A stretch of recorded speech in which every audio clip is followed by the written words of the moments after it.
Ultimátum en la Franja de Gaza. Israel señaló que Hamás tiene hasta la segunda semana de marzo y el inicio del Ramadán para liberar a los rehenes en su poder, o de lo contrario comenzará la ofensiva terrestre en Rafah, donde se refugia la mayor parte de los palestinos desplazados. La presidenta de la Comisión Europea, la alemana Ursula von der Leyen, se postulará a un segundo mandato tras ser nominada por su partido, la Unión Democristiana. Para von der Leyen, defensa e inmigración deben ser los principales focos de la Comisión en los próximos 5 años. Yulia Navalnaya, viuda de Alexei Navalny, prometió continuar el trabajo del opositor ruso.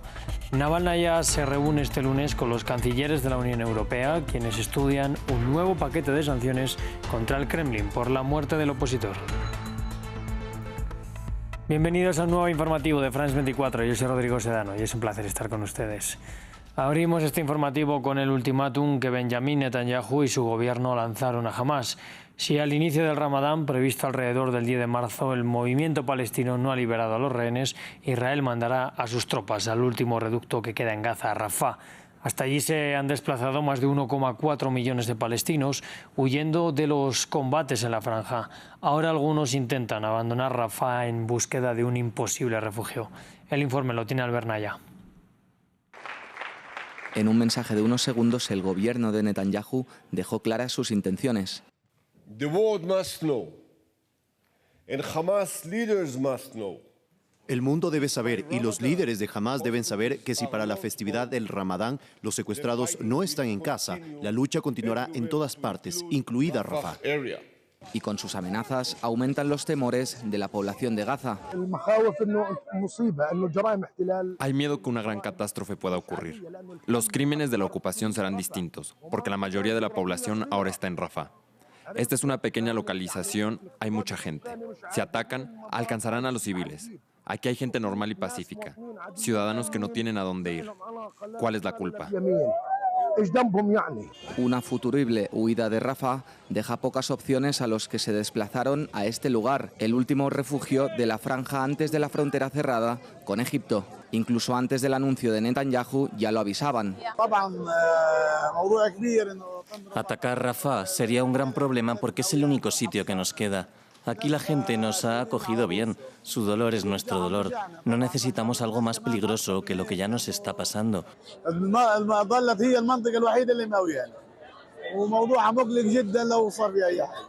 Y Rafah es el único lugar seguro que nos queda. Sería desastroso si algo ocurriese. Este es nuestro último hogar que nos queda. Gaza entera ha ardido, de norte a sur, de este a oeste. Y la mayoría de los 1,7 millones de habitantes, los que quedan vivos, ahora se refugian en una ciudad que también parece tener los días contados.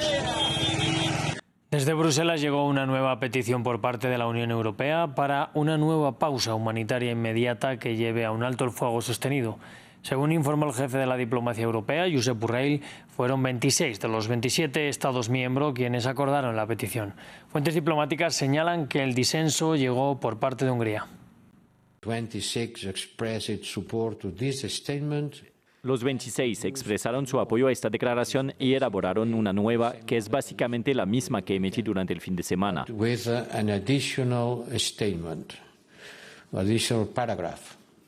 Con esta nueva declaración, un párrafo adicional exige una pausa humanitaria inmediata que conduzca a un alto el fuego sostenible, a la liberación incondicional de los rehenes y a la prestación de asistencia humanitaria.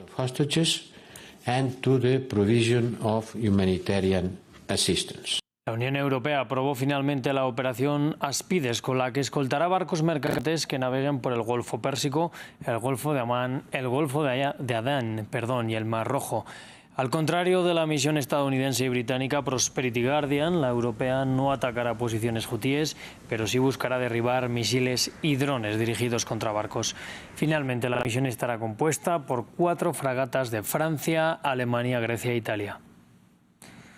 Y a unos meses de las elecciones europeas, Ursula von der Leyen confirmó que se presenta para un nuevo mandato como presidenta de la Comisión. La política alemana logró imponerse como una referencia en la Unión y supo hacer frente a numerosas crisis como la pandemia de COVID-19, el Brexit o la guerra en Ucrania. Es una figura bastante consensual que podría conservar su puesto dependiendo del resultado de las elecciones europeas de junio. Gabriel Colchen tiene los detalles. La presidenta de la Comisión Europea, Ursula von der Leyen, confirmó que buscará un segundo mandato de 5 años al frente de la Unión Europea. Del 6 al 9 de junio, los europeos elegirán los miembros de su Parlamento, una elección mediante la que los Estados miembros designarán al jefe o a la jefa de la Comisión Europea, que el Parlamento tendrá que confirmar con una votación. Hoy, 5 años después, tomo una decisión muy consciente y meditada. Quiero presentarme por un segundo mandato y estoy muy agradecida a la CDU por proponerme hoy como candidata principal del Partido Popular Europeo. La conservadora alemana de 65 años debería ser elegida candidata del Partido Popular Europeo. Espera contar con los importantes apoyos de Francia y Alemania para asegurarse un segundo mandato. La ginecóloga, que fue varias veces ministra en Alemania, llegó a la cabeza de la UE en 2019 y fue la primera mujer en ocupar este cargo. Rápidamente logró imponerse como la cara de la institución. Supo responder a varias crisis importantes. Durante la pandemia de COVID-19 aseguró la compra de vacunas y piloteó el plan de recuperación. Cuando empezó la guerra en Ucrania, proporcionó ayudas a Kiev y apoyó las negociaciones de adhesión de Ucrania a la UE. También elaboró el plan para cortar gran parte de los suministros energéticos rusos a países europeos. Pero es también criticada sobre varios asuntos. Se le reprocha su gestión muy vertical, su manejo de la crisis migratoria o su falta de crítica hacia las operaciones israelíes en Gaza. Además, para ser reelegida deberá superar a los partidos de extrema derecha que podrían salir reforzados de las elecciones. Anteriormente, el politólogo Jochen Kleinschmidt nos respondía a la pregunta de si von der Leyen se ha convertido en una figura de consenso en Bruselas. En realidad, von der Leyen ha logrado convertirse en un personaje europeo. Ella, quien habla francés, nació en Bruselas, habla alemán, francés e inglés, y sobre todo en el contexto de la guerra de Rusia contra Ucrania, también ha ganado las simpatías del oriente de la Unión Europea y también más allá de su sector conservador político, aunque hay que decir que siempre ha sido una centrista decidida también cuando era ministra en el gobierno de Angela Merkel. Así que puede ser que Ursula von der Leyen va a lograr un camino sin grandes combates políticos a su segundo mandato como presidenta de la Comisión Europea. Vamos ahora a Rusia, donde la muerte de Alexei Navalny sigue estando en el centro de la escena. Portavoces del opositor anunciaron que las investigaciones sobre el cuerpo podrían durar al menos 14 días. A través de un mensaje en redes sociales, Yulia Navalnaya reafirmó su compromiso para continuar con la lucha de su esposo. Mientras tanto, la Unión Europea anunció que habrá un nuevo paquete de sanciones contra Moscú por este caso. Será el 13º desde el inicio de la guerra en Ucrania. Ramiro Cueva-Barberena tiene todos los detalles. La muerte de Alexei Navalny sigue resonando en Europa. Yulia Navalnaya, esposa del opositor ruso que murió en una cárcel del Ártico, fue recibida en Bruselas por los cancilleres de la Unión Europea. Previamente, Navalnaya emitió un mensaje dirigido a los seguidores del difunto. He estado al lado de Alexei durante todos estos años. Estaba feliz de estar cerca de él y apoyarlo. Pero hoy quiero estar cerca de ti, porque sé que no has perdido menos que yo. Alexei amaba a Rusia más que a nada en el mundo. Amaba a nuestro país, a usted. Creía en nosotros mismos, en nuestra fuerza, en nuestro futuro. Su creencia era tan profunda y sincera que había estado dispuesto a sacrificar su vida por ello. Tendremos suficiente de su enorme amor para continuar con su causa durante el tiempo que sea necesario. El Consejo de Asuntos Exteriores estudia un nuevo paquete de sanciones contra Moscú, el número 13, impulsada por la muerte de Navalny. Como Unión Europea ya hemos introducido sanciones de derechos humanos en los últimos 2 años en respuesta a las violaciones masivas de los derechos humanos en Rusia por parte del presidente ruso. Y a la luz de este sistema de sanciones, la muerte de Alexei Navalny no solo seguirá preocupándonos, sino que también iniciaremos nuevas medidas de sanciones en consecuencia. Las suspicacias sobre el fallecimiento de Navalny continúan. En la mañana del lunes, a su madre le negaron el ingreso a una morgue donde se suponía que estaba el cuerpo, el cual las autoridades no quieren entregar. El Kremlin señala que la muerte de Navalny aún se encuentra bajo investigación, mientras que los civiles continúan improvisando monumentos y homenajes a pesar de que cientos fueron arrestados durante el fin de semana. Vamos ahora a Oceanía. En Papúa Nueva Guinea, según informó la policía, al menos 26 combatientes y un número no confirmado de transeúntes murieron este lunes en enfrentamientos entre tribus rivales en la remota región de las Highlands. Las autoridades afirman que hombres de dos tribus tendieron una emboscada a otro grupo en la provincia de Enga, en lo que se ha calificado como la peor escalada de violencia tribal de los últimos años. Ampliamos en el siguiente informe.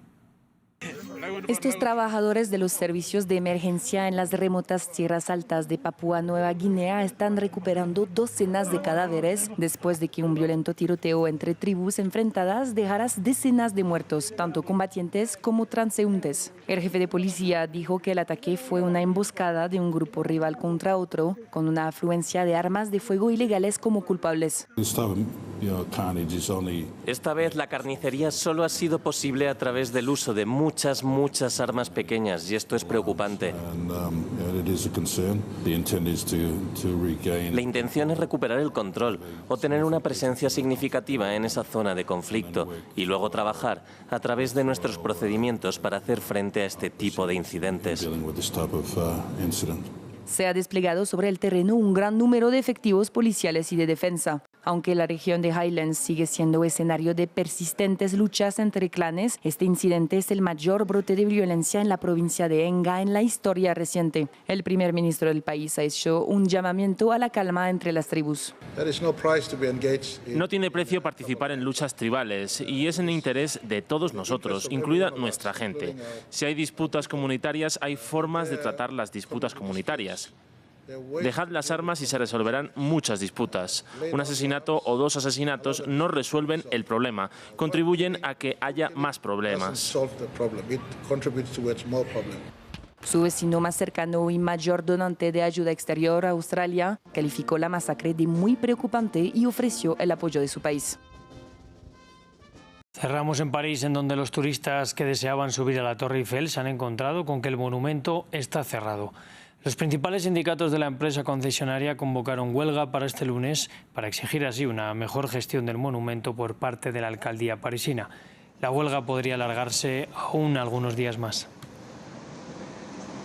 Con la Torre Eiffel cerramos este informativo. Sigan conectados a France 24.